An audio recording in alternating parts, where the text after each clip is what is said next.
This is what That's I got nice. right now. Yeah. Maybe you don't grow to hate a sound like this because I feel like this sound occurs naturally. So that's called Hideout Grove, and I used to have this, and this is called Caribbean Cove. Oh.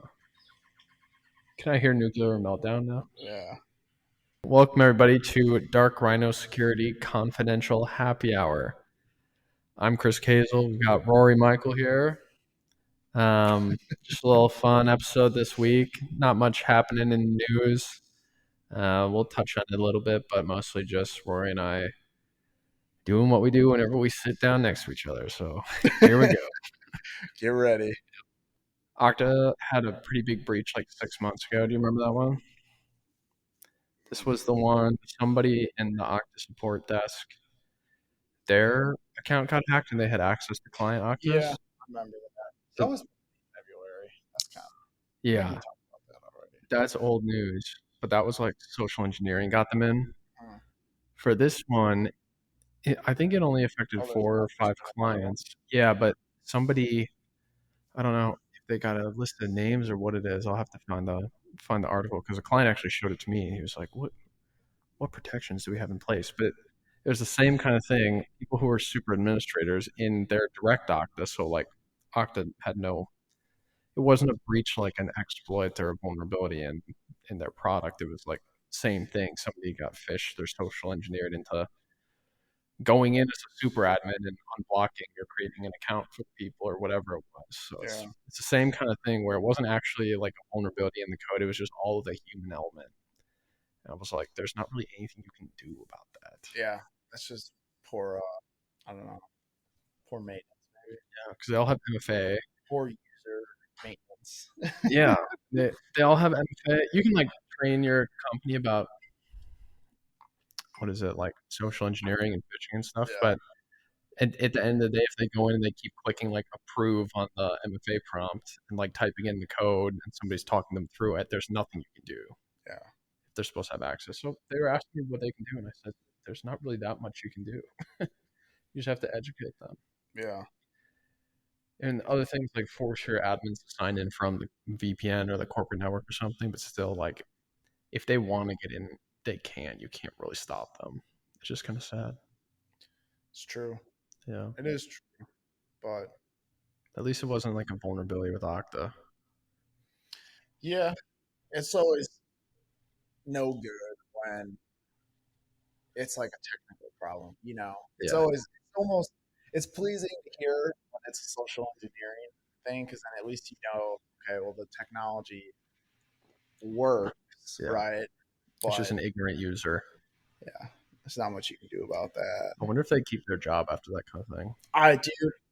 I know for a fact there's companies who, like, if you fail a phishing test X amount of times, they let you go because you're a security risk. Well, I mean, if it's happening multiple times, yeah. I don't know. See, and I don't know, like, I think it's reasonable. I don't know the number with that, you know, if it's like 3 times or 5 times or 20 times, but dude, me, I would be like 1 time. Those tests are so easy. Yeah. And like we do the phishing software for people, like one of our clients, it's like 50 users maybe. The first one person got lured and failed, and he made a announcement about it and like posted the metrics around the test to the company for everybody to see. Mm-hmm. It's been perfect scores since then. Like nobody wants to be that guy. Yeah. You know? Well, you know what? I think, man, like I never really look at an email for more than 3 seconds if it's something that I'm not expecting to see. Right. So, like, if I email somebody and I'm waiting for that person to email me back, or I'm expecting a reply, then that's an email I'll pay attention to. But like any email that comes up in my inbox that's just there, and I didn't solicit it, mm-hmm. You know, like actively solicit it. Obviously, there's things that come daily that you subscribe to or what have you. Right. But I don't pay very close attention to those, you know? I know. So these people who get into trouble with phishing emails, like you think every email that you get is like mass important to you. I mean, and maybe there are jobs where it is, Yeah. but at the same time, I don't Yeah. know. I think it depends because, like, if it looks to me like spam, because you know how in Outlook you see the left-hand pane and it's like the beginning of the subject you see? Yeah. If it looks like spam, I just like click it to mark it as read and keep going. I don't even look at the contents. Hmm. But a lot of the ones I see that people actually do open are any kind of impersonation. Like if it's your CEO's name at a weird domain, they'll still open that and read it for sure. Yeah, I can see that. So it's hard to say. Well, you know what? You know what, dude? I have is that so on my phone, I have it set so that anytime Kevin or Manoj email me, it like dings. And Smart. what I've noticed is that I get sometimes impersonation emails from Kevin, but more so what I do get is um like Zoho CRM tasks that come from Kevin Casey, but they don't ding my phone. So the Okay. only Yeah. thing that will ding my phone that when it's from Kevin Yeah. is That specific that address. specific address. Yeah. That's smart. All right. See, I have it do that with certain clients, and then like if somebody mentions Okta Mm, in the email, then it does it. So yeah. yeah, same kind of thing. Right. But if somebody knew that, they would email me about Okta. Now they might. We gotta beep that out. Yeah. Gotta beep out my keywords. That's too funny. Yeah. No, I don't know. Yeah. I mean, security at the end of the day, dude, it's always going to be user error 99% of the time. Hmm. Like, it's think about how much harder it is to find a vulnerability and then exploit that vulnerability and then be able to do something with that exploited information off that vulnerability. Yeah. Think about how easy it is to manipulate someone. You know what I mean? Like, come on. Yeah. There's foolish people out there.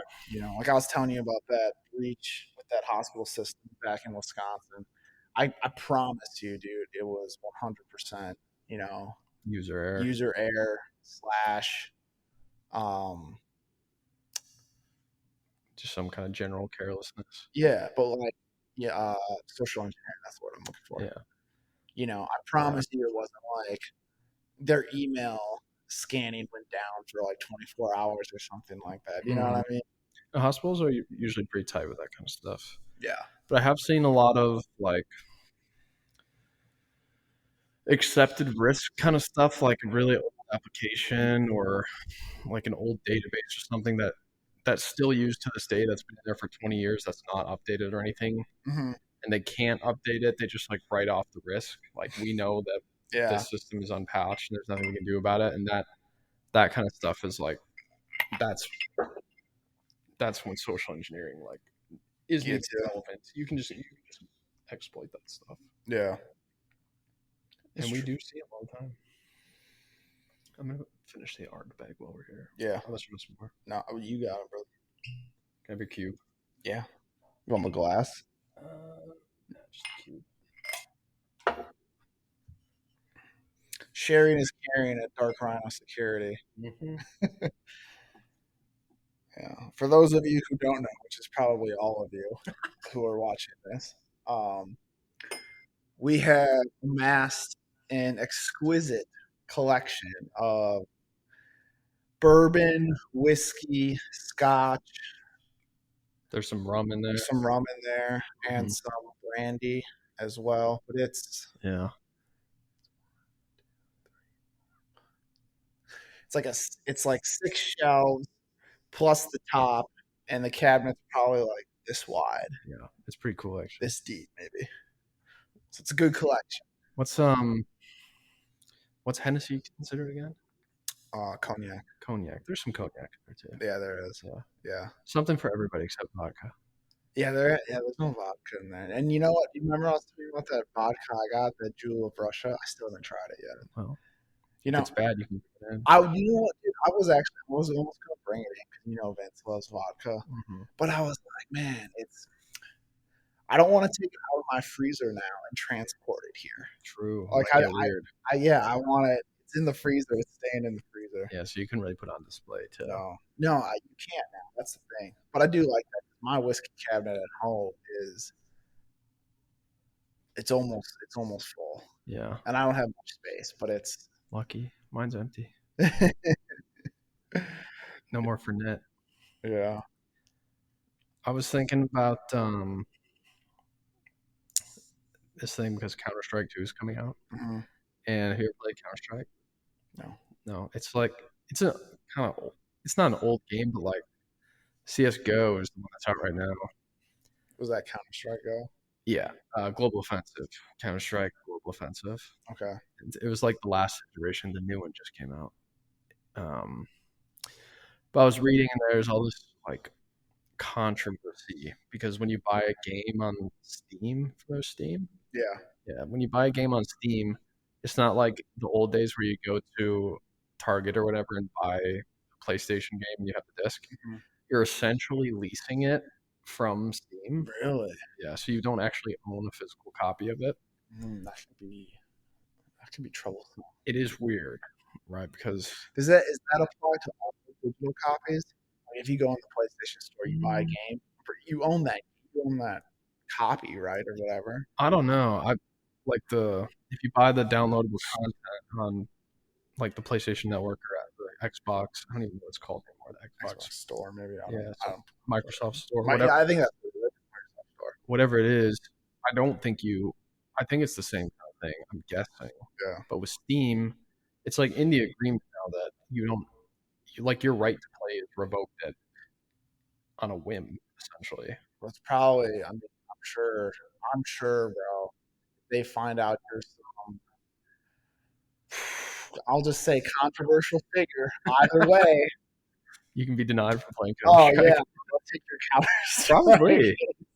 I think schools should teach you how loans work for one thing and like how credit works because Yeah. a lot of the time people get a credit card and have no idea what the hell's happening behind like what if I don't pay it this month? Like most people don't know what occurs there when they get their first credit card. That'd be a good skill. Yeah.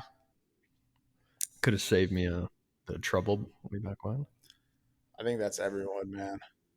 I mean, credit cards are like, you know what the worst thing about a credit card is that you have no real way to comprehend how much you're actually spending. I mean, you just Yeah. swipe it, Yeah.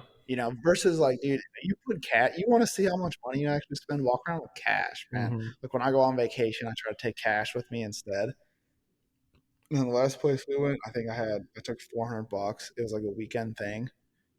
Sunday, dude, I was down to like $20. Yeah. Yeah, that's You a good know, point. You don't really think about it when it's just like numbers out there. yeah. But you got cash, it just I agree with you. flies.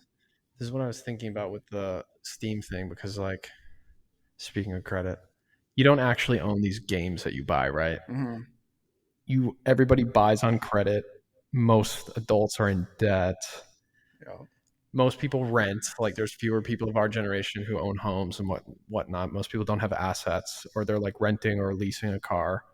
Someday we're gonna literally own nothing except food, which you consume on the spot. And it'll be bugs. Yeah, you're eating bugs. Don't forget that. But I can see somewhere down the line nobody owns anything. That's the whole goal, dude. You will own nothing and like it. Everybody streams now. Nobody buys a DVD. That's a true shame, man. And I was saying I'm telling stuff like she's basically the only one I talk to, right? That's right. But I want to have, dude, a nice like home theater Hmm. system, Yeah, But I want like shelves of the DVDs. I don't want to have to yeah, like, the classic. you know what I mean? Yeah, because like then you own that. Hmm. I mean, I think about that all the time with like streaming services and stuff. Like they just turn off the power. You don't know anything Yeah, anymore. exactly. People, even like Spotify, people don't really buy albums anymore. Yeah. Right? People pay a subscription to Apple Music and whatever, but you don't own any of that. Yes, I know. It's It's weird. crazy. Someday, like everything is slowly getting rolled over into that model. Our businesses too, software as a service. Yeah. You don't own, The licenses. yeah, like Symantec on a disc anymore like it used to be. It's yeah, if you stop paying your licensing fee, you don't have protection. Yeah. That's how they want it, man. It's crazy. And everything is slowly getting rolled over into that price model or that I don't know strategy. I don't know what it Yeah. is. I wonder if it actually people actually make more money doing it that way. Like I don't think it's the money, man. I think it's the control. I think you have so much more control when you can pull something from someone like Mm. that, versus if I buy something from you, it's mine now. Like I own it. As long as I have physical possession of it, I own it. So I really don't care as long as the value of whatever it is that I bought from you that I now own outweighs the repercussion of not doing whatever you want me to do. But if Mm. I don't own it, if you can take it from me, you hold a lot more power. Yeah, yeah, Control, I'll say. but do you think like this day and age, if you Hmm. sold like 100 DVDs, you've got to make more money in the short term than you do with like a subscription to a streaming service. You know what I mean? No, I don't think so anymore. Mm. I'll put it like this. I think right now, if you went out on the street, you would get more money selling somebody a subscription for a streaming service for 6 months than selling someone 100 DVDs. Mm. I'd be curious to see because I don't. I guess my point is I don't think it's all motivated by like capitalism. Like I feel like you can make more selling physical media in the moment.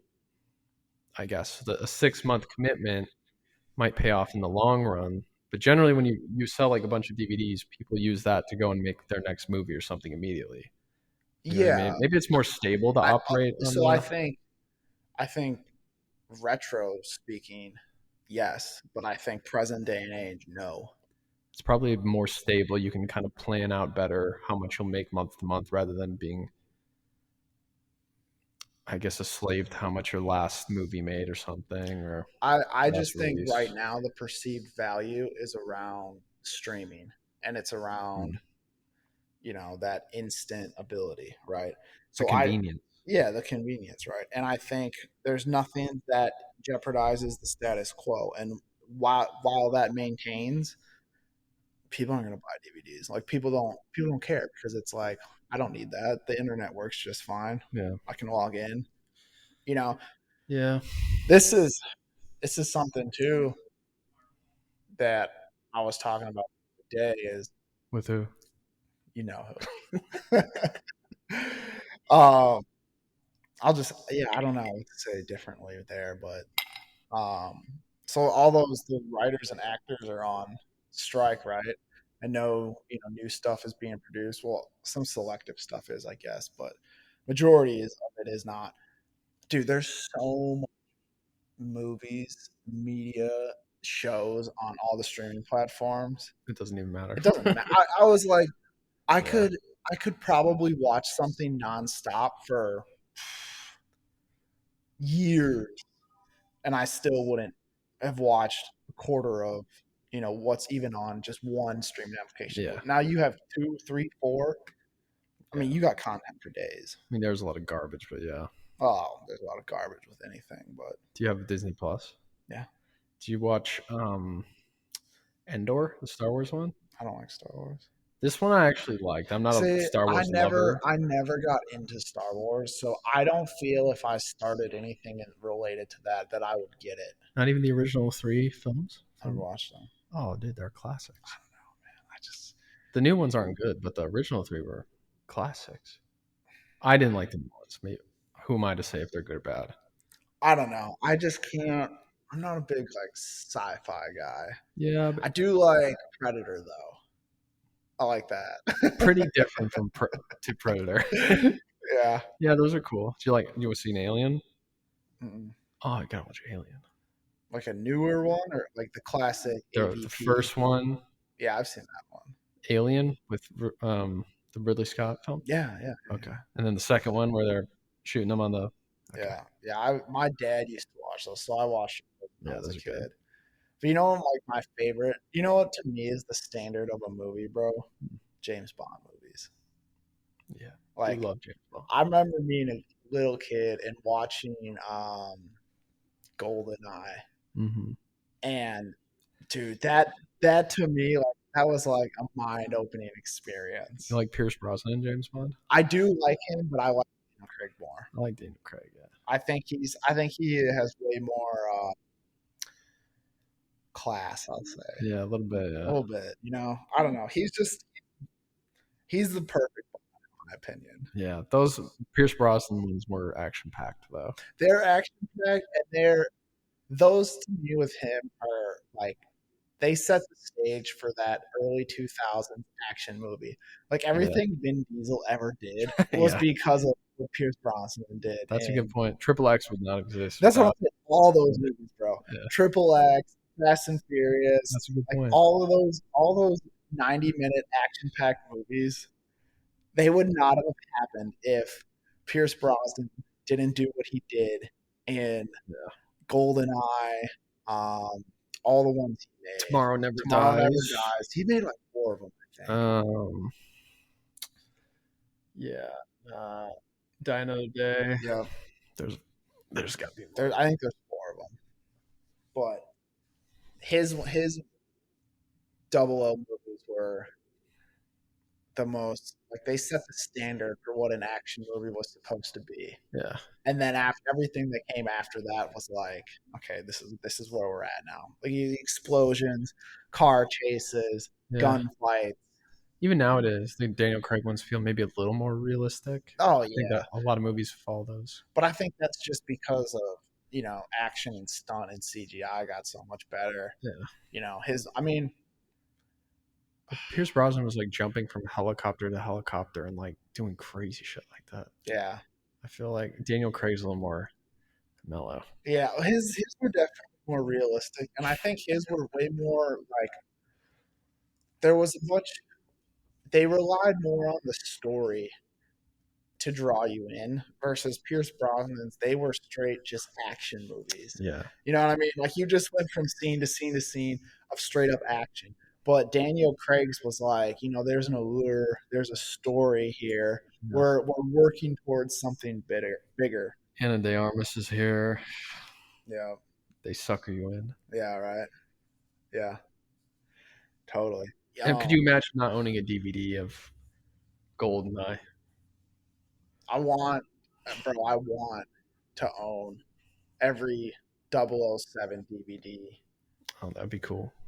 as a collect because I think personally, if those films ever got lost, media like the movie industry as a whole is whatever at Yeah, that point. that's true. Those movies were. I mean, I don't know. Maybe it's not the same for everyone, but to me, those are like the pinnacle of movies that you go to the movie theater to see. Yeah. Because in my opinion, man, there's certain movies like when they come out, they were never meant to go be seen in theaters. Like, great, they came out, cool. Yeah. They're in theaters, whatever. But there are certain movies that they were specifically meant to be watched in theaters, and every Double Seven movie is one of those movies, 100%. I've probably seen like the last 10 in theaters. Yeah, that's what I'm like nobody missed, Yeah. going to see that. Like Top Gun Maverick, right? Mm-hmm. That was a movie to go see in theaters. But it also wasn't released on stream. They did it right. They made you. They Yeah. made you see it in But, theaters. but you're right. Yeah. Some movies are just made for it. Yeah. Like Book Club, The Next Chapter, not worth seeing. That's what I mean. Like, silly movies like that where you can just like hang out on the couch and whatever, curl up, with your girl or with your guy, Shit. whatever. I wouldn't even enjoyed it then. Worst movie I've ever seen.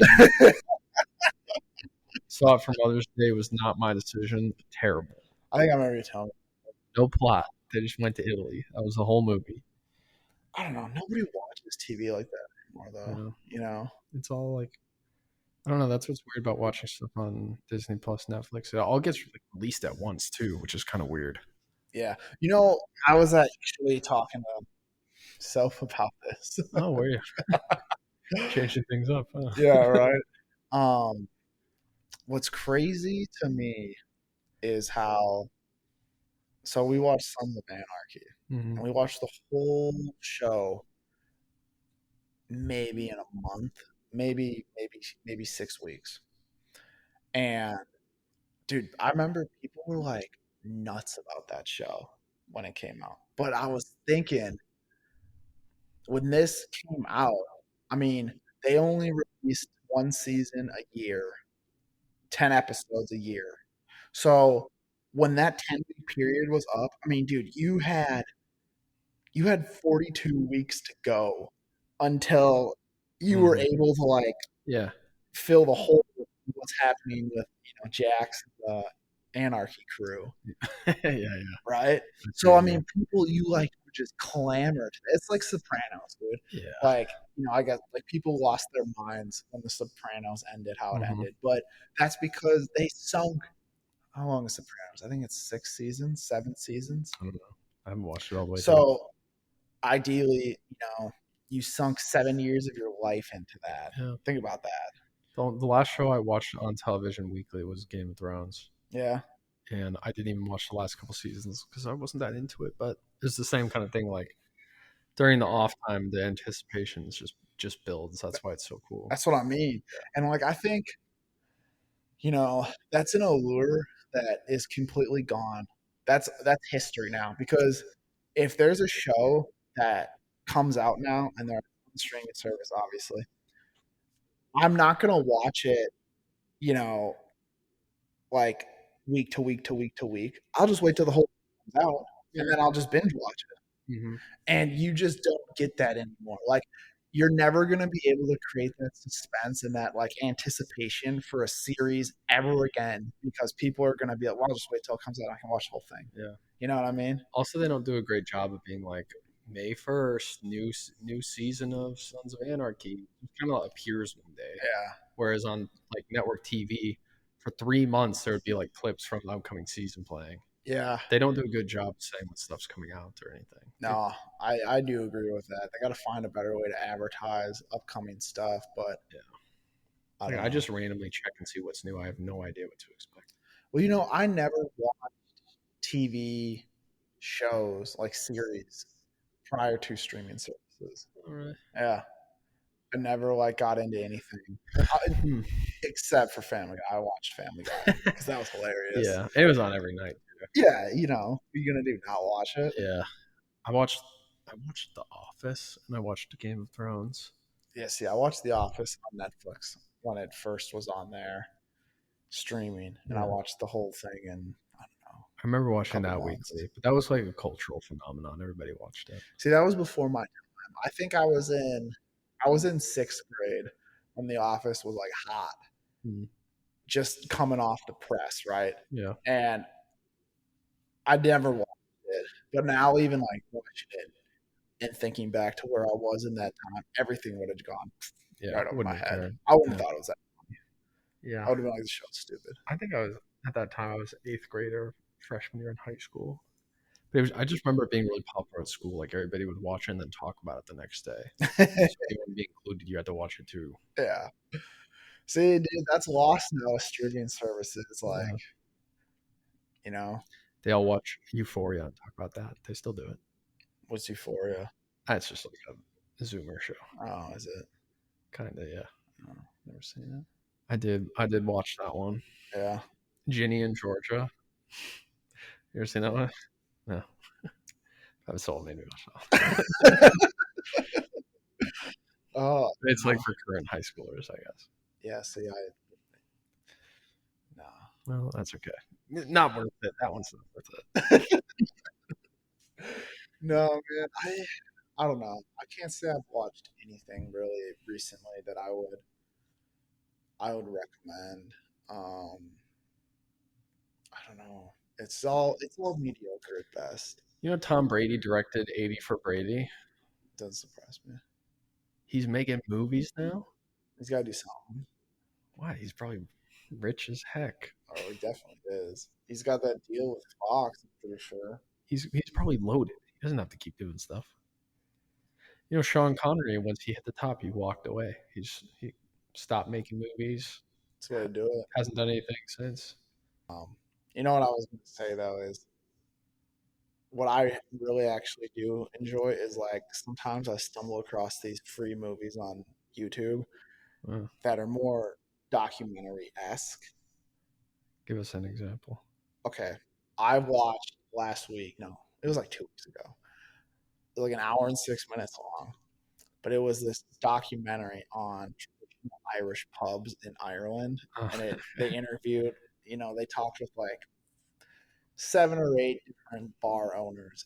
Oh, dude, it was, I don't know. I thought it was great. I sounds thought it was cool. freaking fantastic, educational, interesting, enjoyable, and something. You know what I miss the most about traditional television, man, is streaming. I have to know what I want to watch. Mm. But traditional TV, you just sit down and you would just channel surf until you found something that was like, okay, I'll watch it, and then you just got sunk in. Or you just watch it because it's on next and you don't want to get up and get the remote.